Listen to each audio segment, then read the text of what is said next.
Good morning. I know you guys are probably like, wait, Miss Seaman, I didn't know you weren't going to be here. I'm only not going to be here for half of the day, so if you have me sixth or eighth period, I'll be back for that. We just have a little bit of planning this morning. So third period, this is your on this day in history. Fun fact, apparently I was gone this day last year because I remember recording on this day and playing this Dolly Parton video and getting a little some from YouTube about using a copyrighted video. It ended up being fine. Okay, so on this day in history, Dolly Parton cements her crossover success as the song 9 to 5 hits number 1 in 1981. This is one of my favorite Dolly Parton songs. It's classic. So in 1981, the success of the song 9 to 5 took Dolly Parton from a country music to mainstream stardom. She wrote and performed 9 to 5 for her movie called 9 to 5. So let's just say she made a lot of money on this song, because if she wrote it and performed it, then you end up making all the money. She received both a Grammy and Oscar nomination for the song 9 to 5.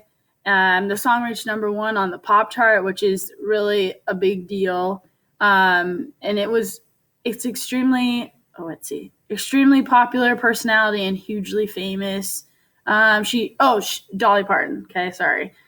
She's known for her appearance and being willing to make fun of herself. She is very funny. If you've never seen her in an interview or anything, she's very entertaining and very funny. And then she was famous for her success as a country music star. She's a brilliant songwriter and musician. She still writes songs to this day.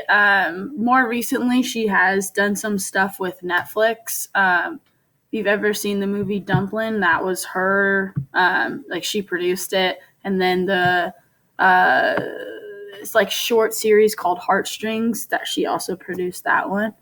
And then she's known for songs like Jolene, Coat of Many Colors, I Will Always Love You, and then Islands in the Stream. And one day on a Friday, we'll have a Music Friday. We'll have a Dolly Parton Music Friday, because my favorite thing is I Will Always Love You.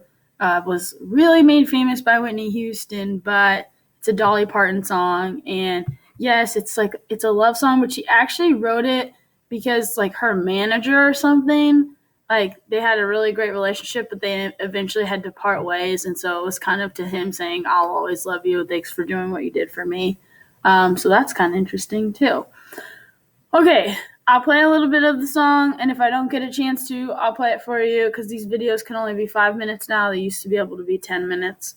Today in class, why don't you guys, when this is over, turn in your Chinese New Year worksheet to the basket. Again, that'll be kind of one of the first things in the third trimester grade, so please make sure you're staying on top of your stuff. You know who you are. You're going to start the chapter 19 ISN. Sorry, I'm looking at the board. I forgot.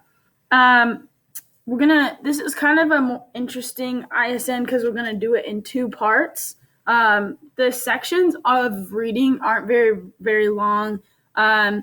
It's up to the sub how you guys do this today. If she wants to do it individually, great. If you guys do it as a class, great. Here's the thing. Again, you know who you are. You like to just read and try and answer the questions at the same time. That's not how I want you to read this, okay? You're going to be doing a group map thing next week that I really need you to be prepared for. And in order to be prepared for that, you need to read this section and be kind of in the know of what's happening with the geography of China. So you'll be able to do section 2 on here pretty easily. You can't see my hand because it's mirrored right here pretty easily after you read section 2. But the rest of the sections have actual questions that you need to answer. I have 14 seconds. When you're done with that, it's a lot of stuff today. So if you don't finish through section 7, that's your homework. If you finish, you can read AR or you can